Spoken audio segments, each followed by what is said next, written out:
Watermelons seem simple. A green shell, a sweet red interior, something you slice open on a hot summer day. But behind every single watermelon, there is a system so large, so precise, that most people never see it. Because in reality, this fruit is not just grown.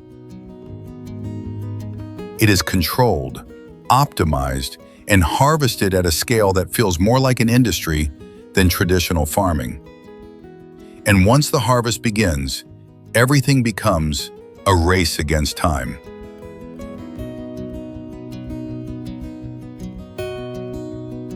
Long before a single watermelon appears, the real work has already started. Farmers don't plant randomly. They prepare the soil like a controlled environment. The land is loosened, leveled, and enriched with nutrients.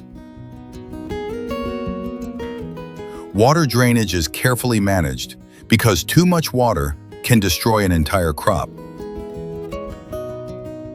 Rows are formed with precision, and then a thin plastic layer is added.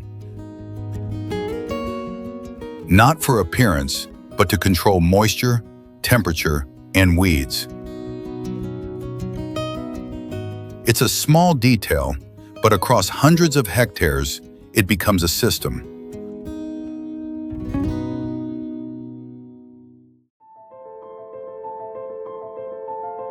Watermelons can be grown in two ways: directly from seeds or from pre-grown seedlings. Seeds are cheaper and faster to deploy, but they come with risk. Weather changes, soil conditions, even small variations can reduce survival rates.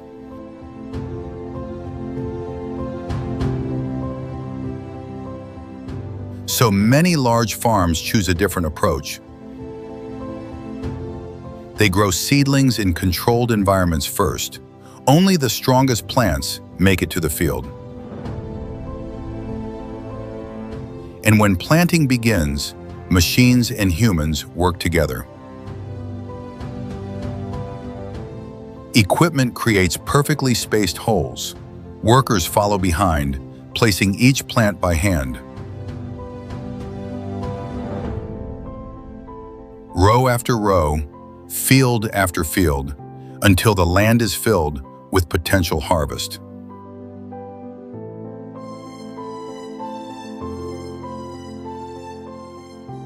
As the plants grow, they don't grow upward, they spread. Long vines crawl across the ground, forming a dense green network. Leaves expand, capturing sunlight and producing energy. Then, flowers appear, male and female flowers on the same plant. Pollination begins, mostly through insects. And slowly, small watermelons begin to form. At this stage, everything matters: temperature, water levels, sunlight. Some farms even use greenhouses to control every variable, because consistency means profit.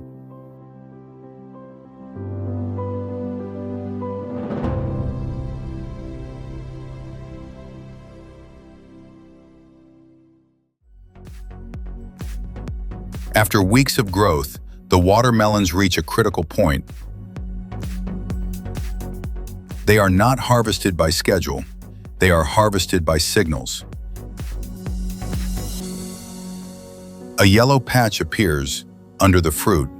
The outer skin becomes tougher. And when tapped, the sound becomes deeper, heavier, more solid.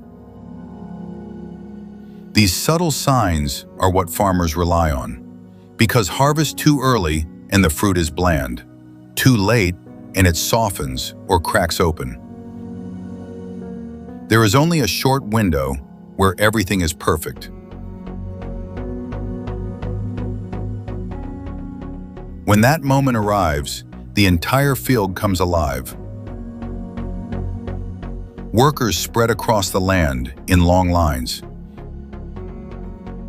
Each person has a role: cutting stems, lifting fruit, passing it forward, over and over again.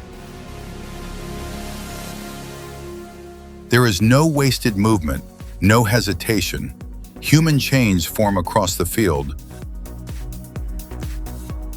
moving watermelons from the center to the edges. From above, it looks like a living machine, a system powered by coordination and speed, because the faster they harvest, the more they can save. But on larger farms, even that is not enough.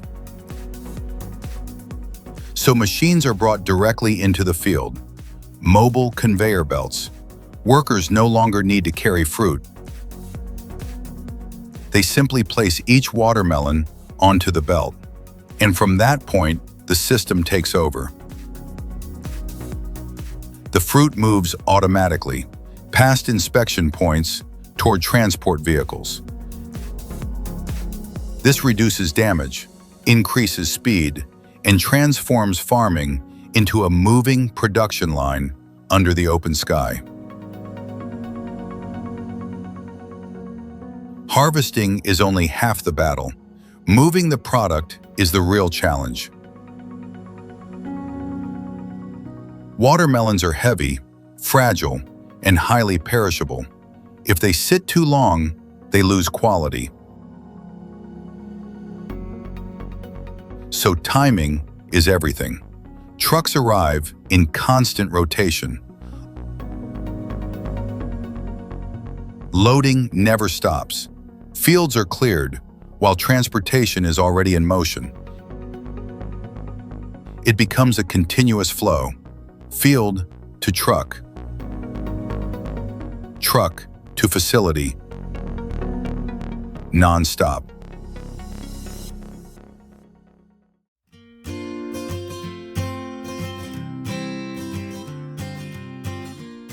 At the processing facility, everything changes.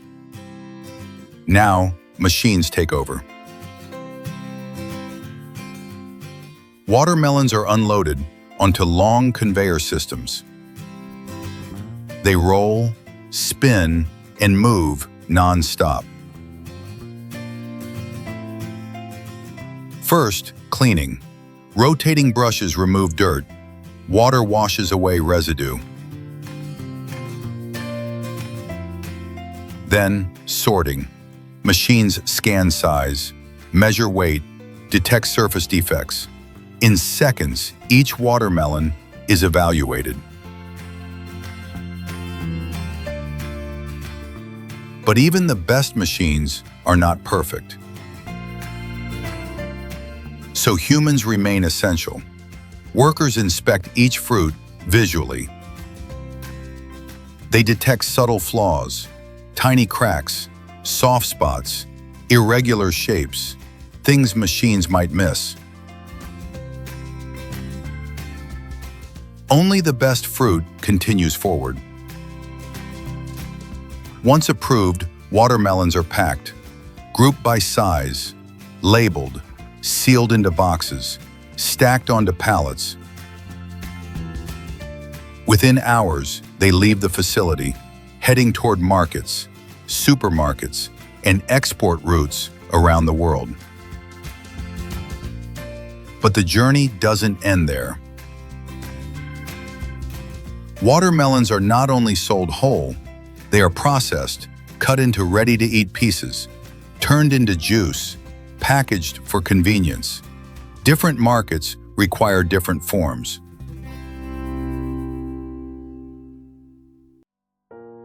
What most people don't realize is that watermelons were not always like this. Thousands of years ago, they were pale, less sweet, almost unrecognizable. Through generations of selection, humans transformed them into the juicy, refreshing fruit we know today.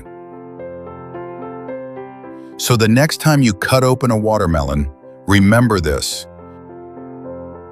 You're not just looking at fruit, you're looking at the result of careful planning, massive labor, advanced machinery, and perfect timing.